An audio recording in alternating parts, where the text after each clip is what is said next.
So, Titleist AP1 against the Ping G15, two very game improvement kind of irons here. Medium to thick soles, definitely the Ping coming through as a thicker sole. Top lines on both of these clubs are relatively chunky. You know, these clubs are inspiring confidence, a bit of offset on both. They're inspiring confidence and they're built to kind of launch, help people get the ball up in the air, help with off-centre hits. Let's give them both a hit and see how they perform.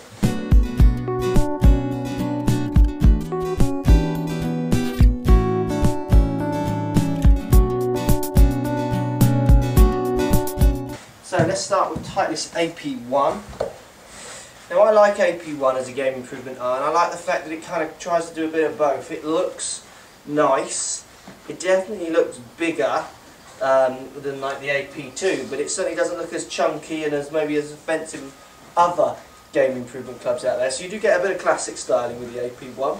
Let's give it a hit, see what it feels like. Okay, I mean it feels solid off the face. The thing I really like about AP1 is actually off the face feels like a better player's club. It doesn't feel that similar to AP or that dissimilar to AP2. It launches up in the air, it gives you good distance, it feels powerful, feels like it's going to shoot and get the flight that you want.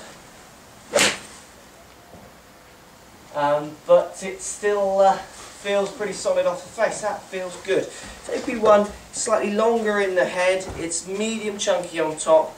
You know, there's more inspiring shapes out there for game improvement, but I think this is more of a classic, someone who wants to get a club that doesn't look too ridiculous to look down at. Let's give it one more hit. Yeah, it feels nice. Very easy to hit. You know, you want a bit of launch, this one's going to do it. So let's try that up against the old G15 then from Ping. So G15 from Ping, definitely a thicker sole, going for more launch on this one, definitely a wider sole. A bit more weight out towards the toe, nice big cavity back. You know, so it definitely feels like it's going to launch up in the air a bit more. Looking down at it, it feels chunkier, it's got the matte standard Ping finish without the hosel. You know, it's game improvement all over. It's very confident, inspiring. You know, if you're someone who's not hitting the middle of the club every time, this one is certainly one to try. Let's give it a hit. Okay, yeah, it feels nice. Definitely that bit higher. I mean, this is a 7 where that was a 6, but this one definitely is shooting off the face that little bit higher because of that thicker sole. Let's give it another hit. I mean, this is quite classic Ping, really, in its looks and its feel. For me, I prefer the tightness for appearance, but then for height, if you're looking for a bit more launch with your iron shots, then the Ping here, I reckon, is going to offer a little bit more. Yeah, it feels good, it feels solid, it feels firmer, it's a different sound, it's more of a clip, where that one's gives it a slightly more realistic sound. This feels like a much firmer, harder sound. Let's give it one more work.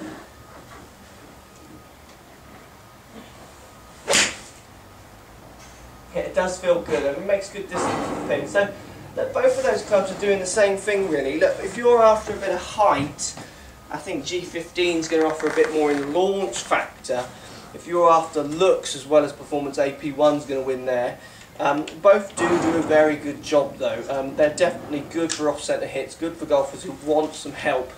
Obviously, if you bear in mind, if you're going to use 3 or 4 irons in these kind of clubs, the weighting, the bigger cavity back is always going to help you perform with those irons a bit more. So both of those clubs looking pretty good. That's Ping G15 against Titleist AP1. Let me know, guys, if you've got these, hit these, thinking about getting them.